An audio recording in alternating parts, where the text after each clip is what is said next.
मेहमान भी जुड़ने शुरू हो रहे हैं। हमारे साथ बीजेपी से राजू मालवीय जी हैं, पहले उनका रुख करेंगे और ये तस्वीरें भी स्पष्ट होती जा रही है। राजू मालवीय जी, साथ ही कांग्रेस से हमारे साथ योगेश गुप्ता जी जुड़ रहे हैं और वरिष्ठ पत्रकार खिलावन चंद्राकर जी भी जुड़ेंगे। सबसे पहले राजू मालवीय जी का रुख करना चाहूंगी। राजू मालवीय जी, आज जिस प्रकार से शुरुआती रुझान आ रहे हैं, कितनी आश्वस्त आप नजर आ रही है बीजेपी की जीत के प्रति? मैं 100% आश्वस्त हूँ जी, क्योंकि हम जानते हैं कि हमने परिश्रम किया है, हमने काम किया है, हमने जनता को धोखा नहीं दिया जिस तरह से कांग्रेस ने जनता को धोखा दिया जी। और ये सारी जो चीजें हैं, जनहितैषी योजना पिछले 15 महीनों में बंद हो चुकी थी, हमने वापस से उन्हें चालू की और उसके आधार पर जो सारी चीजें हमने देखी है, लगातार भारतीय जनता पार्टी की सरकार ने पहले घंटे से काम शुरू किया। माननीय मुख्यमंत्री शिवराज सिंह जी चौहान ने जी, भारतीय जनता पार्टी के पूरे टीम वर्क ने चुनाव में काम किया और स्पष्ट रूप से हमने मैदान में देखा है कि मतदाता का आशीर्वाद, मतदाता का विश्वास हमारे साथ था जी। वही मतदान परिवर्तित हुआ है और आज मतगणना का दिन है। निश्चित रूप से जब 5 बजे तक सारे परिणाम आ जाएंगे, आप देखेंगे कि 28 की 28 सीटें भारतीय जनता पार्टी के पक्ष में जाएंगी। तो बिल्कुल 28 से 28 सीटें जीतने का दावा राजू मालवीय जी कर रही है। योगेश गुप्ता जी, आपका भी बहुत स्वागत है और शुरुआती रुझान के प्रति आप क्या कहना चाहेंगे? हालांकि 28 सीटों का दावा राजू मालवीय जी कर रही है, आप कितनी सीटों के प्रति आश्वस्त हैं? देखिए मैडम, मध्य प्रदेश की जनता के ऊपर ये जो उपचुनाव थोपा गया है भारतीय जनता पार्टी द्वारा, निश्चित रूप से प्रदेश की जनता के ऊपर कांग्रेस का भरोसा है। जिस प्रकार 2018 में प्रदेश की जनता ने कांग्रेस को अपना जनादेश दिया था, हम आशान्वित थे पूर्ण रूप से कि पुनः जनता का आशीर्वाद हमें मिलेगा और निश्चित रूप से कमलनाथ जी पुनः सरकार बनाएंगे। ये शुरुआती रुझान है। राजू मालवीय जी का अति उत्साह में आकर 28 सीटों पर दावा मैं खारिज करता हूँ सिरे से। जी बिल्कुल, शुरुआती रुझान है और अभी काफी मतों की गिनती होना बाकी है।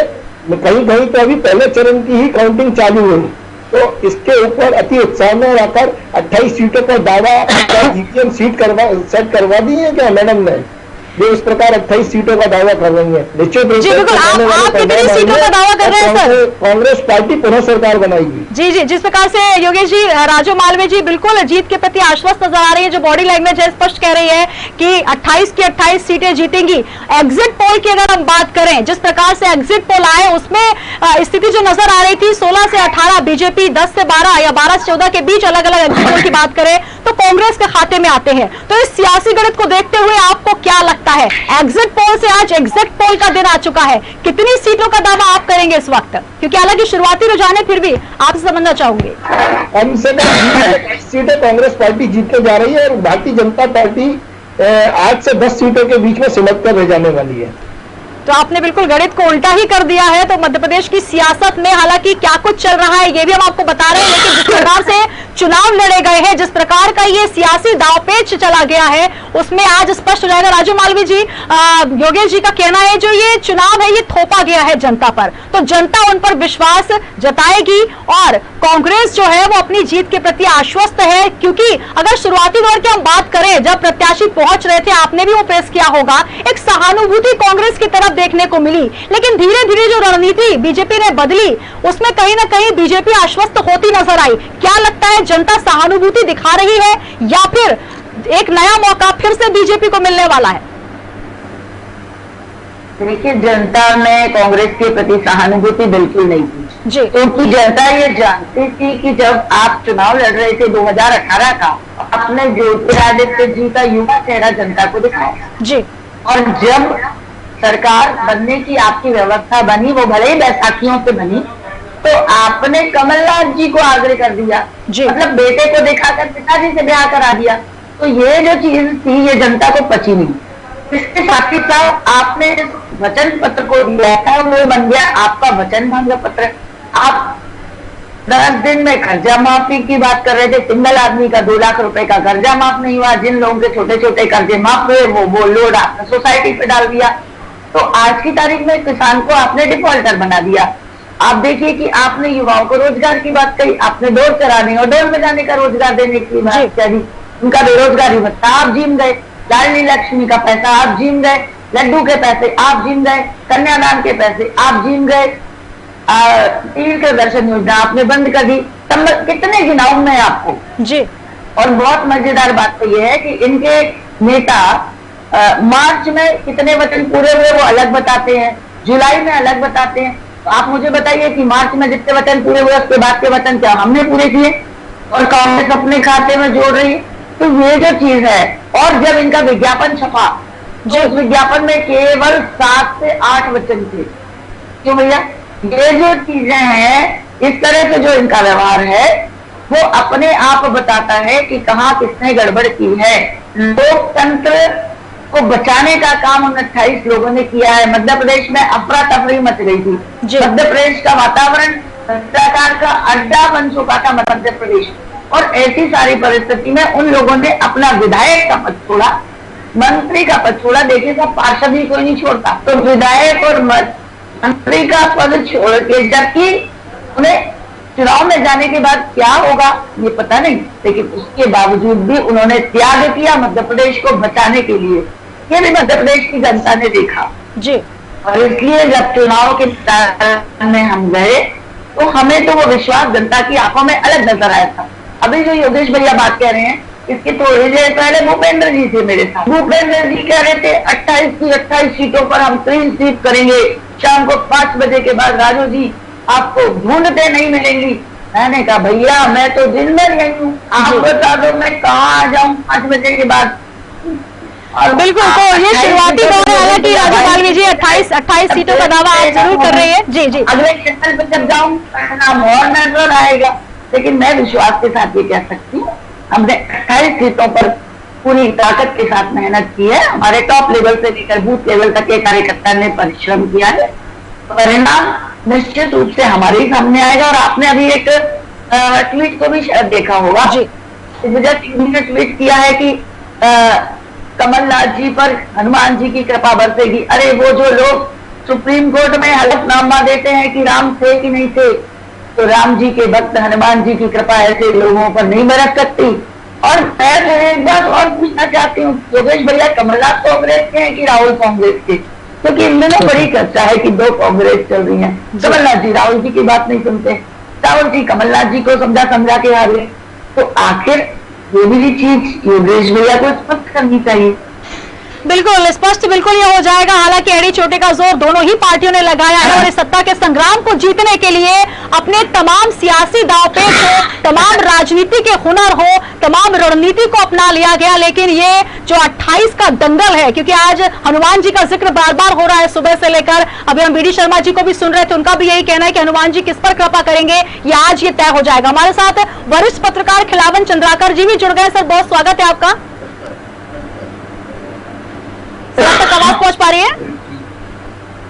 हाँ सुन रहा हूँ। जी जी बिल्कुल। राजू मालवीय जी को आप सुन रहे थे, इससे पहले योगेश गुप्ता जी की अभी हमने जिक्र किया उनसे। दोनों ही पार्टियों के प्रत्याशी, कार्यकर्ता और प्रवक्ता सभी जो है बहुत ही उत्साह में है कि 28 की 28 सीटें वो जीतने वाले हैं। लेकिन ये उपचुनाव महा उपचुनाव जैसा हो गया सर, क्योंकि इस तरीके का चुनाव, इस तरीके की रणनीति देखने को मिली। क्या लगता है इस चुनाव के प्रति क्या कहेंगे आप?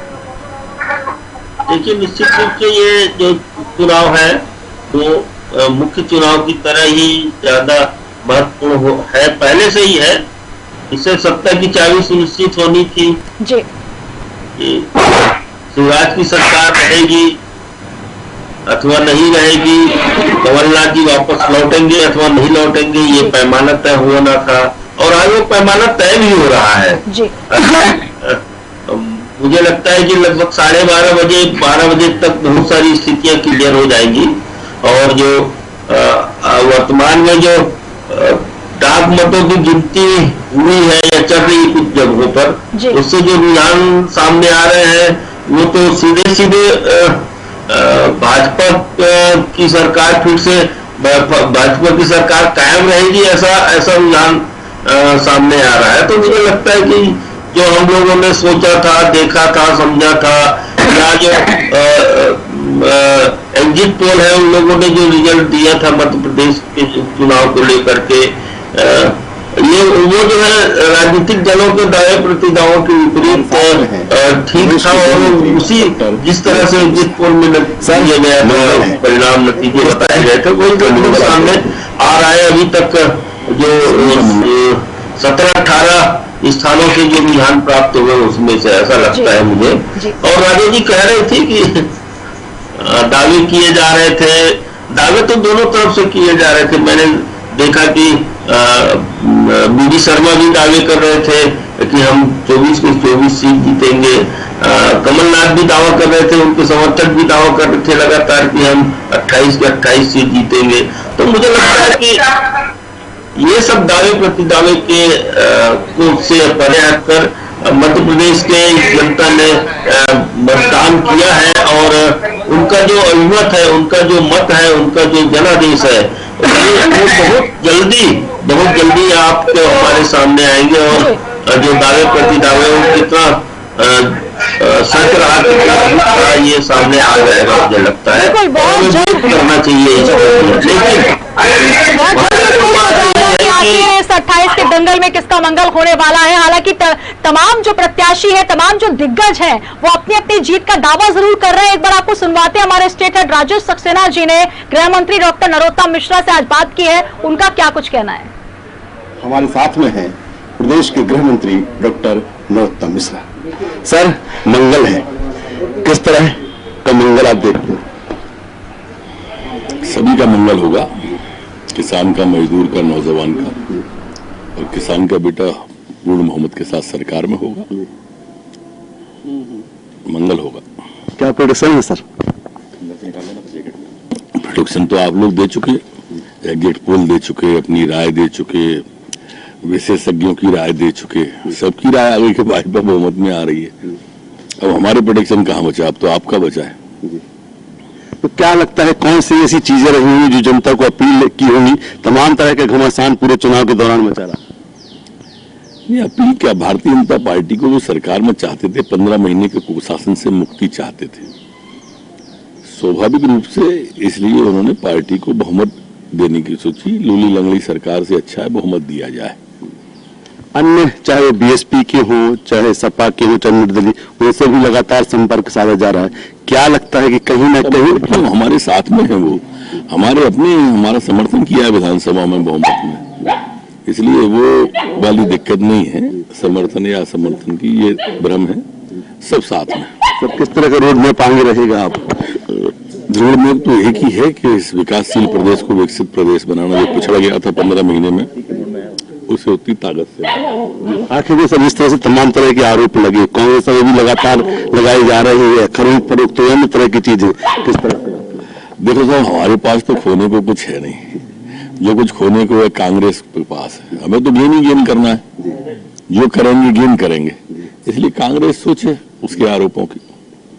तो आप देख सकते हैं डॉक्टर नरोत्तम मिश्रा प्रदेश के गृह मंत्री पूरी तरीके से कॉन्फिडेंट है और कह रहे हैं कि जनता का पूरी तरह आशीर्वाद बीजेपी के साथ, और उसी दिशा में अब उनकी पार्टी, उनकी सरकार आगे बढ़ेगी। कैमरा पर्सन आमिर के साथ राजेश सक्सेना, न्यूज़ 1 भोपाल।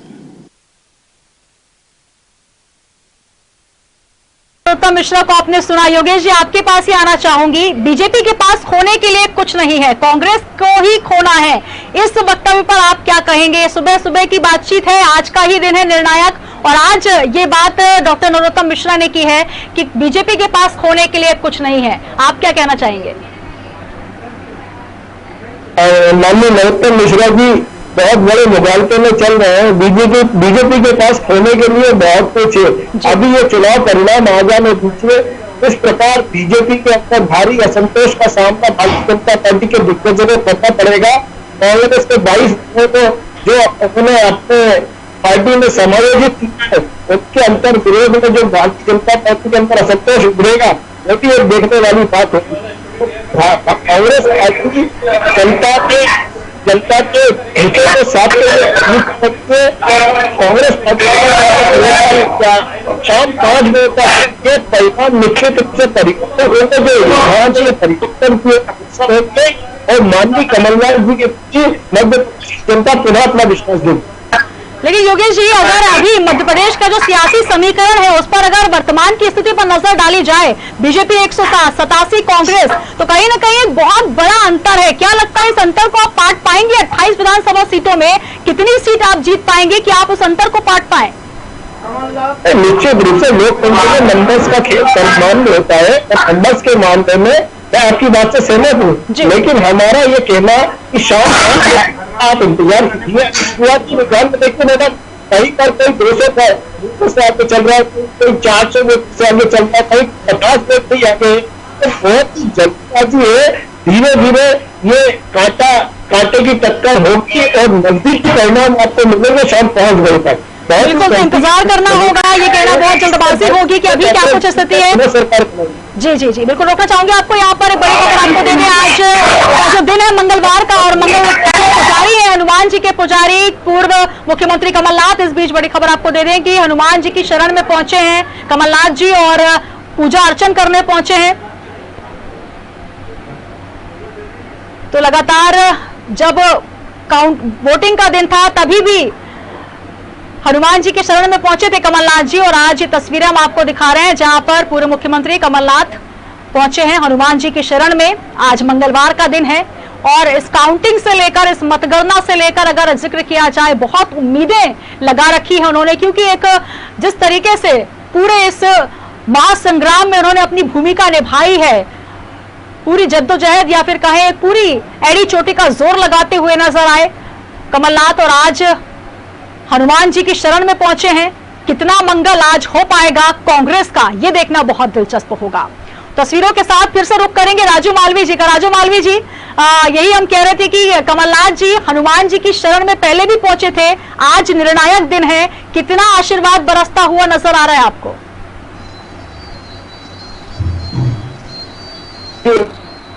हनुमान जी इस असर के सकता है जी, हलफनामा प्रस्तुत कर सकता है कि राम जी का अस्तित्व था कि नहीं था, उसमें अप्रत्यक्ष रूप से हनुमान जी के अस्तित्व परिवर्तन में लगा। तो राम जी का जो नहीं हुआ तो हनुमान जी कैसे स्वीकार करेंगे, ये आप इस बात समझ सकते हैं। दूसरी चीज, हनुमान जी उसी की मदद करते हैं जो अच्छे काम करते, तो लोगों के हितों की चिंता करता है, तो लोगों के साथ धोखाधड़ी करता है। हनुमान जी चिंता नहीं करते। लॉस एंड प्रॉफिट से सरकार चलाने वाले कमलनाथ जी ने कितने लोगों को झांसा दिया जी, कितने लोगों के साथ धोखा किया। पालने में लेटी बेटी के साथ उसका जब लाडली लक्ष्मी का पैसा आप जीत गए, तो आपने ऐसे बहुत बड़े बड़े पाप किए हैं। इन पापों का शमन हनुमान जी कभी नहीं करेंगे। बिल्कुल, तो ये तय हो जाएगा। और इस बीच हम आपको रुझान भी बताते चले। शुरुआती रुझान में बीजेपी बढ़त बनाए हुए है और कांग्रेस अभी फिलहाल पीछे चल रही है, लेकिन स्थिति जो है दोपहर तक स्पष्ट हो जाएगी। किलावन चंद्राकर जी हमारे साथ जुड़े हुए हैं और इस बीच हमारे साथ स्टेट हेड राजेश सक्सेना जी भी न्यूज रूम से जुड़ेंगे। राजेश जी, जो स्थितियां नजर आ रही है शुरुआती दौर में, क्योंकि आपने तो स्थितियों को जो है वो नजदीकी से भापा है, आपने जनता से बात की है, हर विधानसभा पर आप पहुंचे हैं, क्या लगता है जनता ने कितना विश्वास जताया है कमलनाथ पर और किसको नकारेगी, किसको स्वीकार करेगी आज का ये दिन, क्योंकि बेहद निर्णायक दिन? देखिए सुनीता, निश्चित तौर पर इस बार का जो चुनाव था, उपचुनाव भले था, लेकिन जिस तरह से ये चुनाव लड़ा गया कहीं ना कहीं एक आम चुनाव की तरह है, क्योंकि इसकी तासीर को, इसके महत्व को दोनों ही दल, चाहे वो बीजेपी हो चाहे कांग्रेस हो, बहुत अच्छे से समझते थे। अगर हम बीजेपी की बात करें तो बीजेपी के वो तमाम सारे चेहरे दिन रात एक किए गए। वहीं अगर हम कांग्रेस की बात करें तो कांग्रेस में पीसीसी चीफ पूर्व मुख्यमंत्री कमलनाथ पूरे समय मैदान में डटे रहे। लेकिन जिस तरह से आपने जिक्र किया कि विधानसभा में किस तरह का एक ट्रेंड देखा गया, अगर जनता की बात करें तो कहीं ना कहीं जनता इस चुनाव को लेकर मौन थी, क्योंकि कोई ऐसे मुद्दे नहीं थे। जिस तरह से चुनाव लड़ा गया, व्यक्तिगत आरोप प्रत्यारोप का दौर चला, एक दूसरे पर हमले किए गए, लेकिन ऐसे में अगर कुल मिलाकर लबो लबाब इस चुनाव की अगर हम बात करें तो जिस तरह से बीजेपी ने एक स्ट्रेटेजी के साथ एक रणनीति के साथ ये चुनाव लड़ा और मुझे लगता है कि उसकी तस्वीर जो सुनीता है वो सामने दिख रही है। बिल्कुल लगभग यही आंकड़ा था एग्जिट पोल में जो 16 से 18 सीटें बताई जा रही थी और कहीं ना कहीं बीजेपी अब उसी तरफ आगे बढ़ चली है, 19 पर लगातार बढ़त बनाए हुए है। वहीं अगर हम कांग्रेस की बात करें तो कांग्रेस 8 सीट पर बढ़त है और एक अन्य के खाते में जाती हुई दिख रही है। हालांकि ये शुरुआती रुझान है, लेकिन मुझे लगता है कि सुनीता कि जिस तरह तक का ये चुनाव रहा है, क्योंकि अगर हम कांग्रेस के लिहाज से बात करें तो भले कांग्रेस तमाम तरह के दावे लगातार करती आई है कि वो 28 में से 28 सीटें जीतेंगी, लेकिन जिस तरह से चुनाव लड़ा जाना चाहिए था, मुझे लगता है कि चेहरे की अगर हम बात करें तो कहीं ना कहीं कांग्रेस उसमें पीछे रह गई, क्योंकि जनता को लुभाने के लिए बहुत ज्यादा कुछ नहीं था इन 28 सीटों पर, क्योंकि 2 साल पहले ही चुनाव हुआ था। जनता भी मूक दर्शक बनी देख रही थी कि आखिर 2 साल के भीतर फिर चुनाव। लेकिन कहीं ना कहीं बीजेपी को फायदा उन तमाम चेहरों को लेकर मिला है, चाहे अगर हम पीएम नरेंद्र मोदी की बात करें, क्योंकि मैं कई जगहों पर जब बात की तो फिर जो वहां का कैंडिडेट बीजेपी का होता था, भले उसकी जनता वहां की बुराई कर रही थी, लेकिन जब उससे पूछा जाता था कि आखिर फिर वोट किसको, तो वो कहता था कि वो तो पीएम नरेंद्र मोदी के चेहरे को देखकर वोट करेंगे, वो तो शिवराज सिंह चौहान के चेहरे को देखकर वोट करेंगे, वो तो ज्योतिरादित्य सिंधिया को चेहरे को देखकर वोट करेंगे। तो मुझे लगता है कि शायद इसी का फायदा जो बीजेपी को मिलता हुआ दिख रहा है और वो 18 से 19 जो सीटें हैं लगातार बढ़त बनाई हुई है। दूसरी तरफ अगर हम कांग्रेस की बात करें तो कांग्रेस में तमाम सारे चेहरे हैं, लेकिन जिस स्ट्रेटेजी रणनीति के साथ चेहरों को आगे करना चाहिए था वो नहीं हुआ। सिर्फ और सिर्फ पीसीसी चीफ कमलनाथ, अगर हम दिग्विजय सिंह की बात करें तो दिग्विजय सिंह बहुत बाद में वो कैंपेनिंग के लिए निकले, लेकिन मुझे लगता है कि जो आंकड़ा इस समय दिख रहा है शायद उसी के आसपास बीजेपी टिकेगी और वहीं 8 सीट कांग्रेस के खाते में जाती हुई दिख रही है। हालांकि ये शुरुआती रुझान है, बहुत कुछ बदल सकता है, लेकिन जिस तरह से एग्जिट पोल आए थे मुझे लगता है कि उसी तरह के जो नतीजे हमें अब सामने स्क्रीन पर दिख रहे हैं। बिल्कुल, तो एग्जिट पोल से एग्जैक्ट पोल का दिन आ चुका है, निर्णायक दिन है। बहुत शुक्रिया राजेश जी हमारे साथ जुड़ने के लिए, और सारी 3 मेहमान हमारे साथ जुड़े हुए हैं। अंतिम प्रतिक्रिया उनसे लेना चाहूंगी खिलावन चंद्राकर जी, जिस प्रकार का दिन है आज, क्योंकि अब शुरुआती दौर में जो एग्जिट पोल से भी ऊपर बीजेपी जाती नजर आ रही है, अंतिम प्रतिक्रिया आपसे लेना चाहूंगी, क्या लगता है शाम तक आपको कैसी स्थिति नजर आ रही है? देखिए, अभी जो रुझान सामने आए हैं, जो रुझान अभी राजेश जी बता रहे थे, मुझे लगता है कि 1 घंटे का रुझान है, वो 1 घंटे में लगभग डाक मतों की गिनती होती है। अभी मुझे लगता है कि राउंड की गिनती की खबरें अपने पास नहीं आई होंगी और वहां अभी गिनती शुरू हो चुकी है, हालांकि पहले राउंड की। लेकिन जो हमारे पास आंकड़े आए हैं, जो राजेश जी आंकड़े बता रहे थे, वो मुझे लगता है डाक मत पत्रों की है। और हमने कई चुनाव में, चाहे लोकसभा के हो चाहे विधानसभा के हो, बहुत सारे चुनाव में देखे हैं जिसकी सत्ता रहती, जिसकी सरकार रहती है, उसके पक्ष में डाक मत पत्र जाते हैं, क्योंकि अधिकांश डाक मत पत्र कर्मचारियों के होते हैं और वो सरकार के साथ जाना चाहते हैं। लेकिन इस बार दूसरी चीज और है, इस बार जो डाक मत पत्र है वो न सिर्फ दिव्यांगियों के डाक मत पत्र है, बल्कि 80 साल से ज्यादा बुजुर्ग है जो लोग डाक से मत डालना चाहते हैं, तो उनके हैं। तो कुल मिला के मुझे लगता है कि जो ट्रेंड सामने आया है कि 17-18 सीट भाजपा को दी जा रही है और कांग्रेस को 8 सीट मिल रही है, 1 अन्य को मिल रही है, तो बहुत मुझे लगता है कि हम लोगों ने जो अनुमान लगाया था उससे 10% कम 10% नीचे के लगभग परिणाम सामने आ रहे हैं। लेकिन हाँ, मुझे लगता है 12:30 बजे तक हमें पूरे परिणाम के लिए वेट करना चाहिए। हालांकि जो दल हार रही है, योगेश जी बैठे हुए यही कहेंगे कि शाम तक के इंतजार करो, मुझे नहीं लगता कि ज्यादा इंतजार करने की जरूरत है। बिल्कुल, 12:30 तक बहुत सारे परिणाम सामने आ जाएंगे, इससे तो स्पष्ट हो जाएगी कि आखिर सरकार शिवराज की रहेगी या नहीं रहेगी, या दूसरी तरफ कमलनाथ की सरकार फिर से बनेगी या नहीं बनेगी, सत्ता की चाबी किसके हाथ में रहेगी। ये सब बातें 12:30 बजे तक क्लियर हो जाएगा, हमें वेट करना चाहिए। लेकिन हाँ, इसी जो रुझान अभी सामने आए हैं, जो परिणाम के रुझान सामने आए हो है, उसमें राजू दीदी को निश्चित रूप से खुश होना चाहिए कि जनता ने एक बार फिर शिवराज जी को पसंद किया। धन्यवाद भैया। और मुझे लगता है कि ये ट्रेंड रहा शाम तक, तो बहुत कुछ मध्य प्रदेश की राजनीति में बदलाव देखने को मिलेगी। और मुझे लगता है कि कांग्रेस को नए सिरे से यदि परिणाम उनके इच्छित नहीं आते हैं तो कांग्रेस और कांग्रेस के जो बड़े लीडर है, मॉप लीडर है, उन सबको नए सिरे से जनता के बीच किस तरह से हम अपनी पैठ कायम कर रखेंगे, मैदानी स्तर पर किस तरह से हमें काम करना है।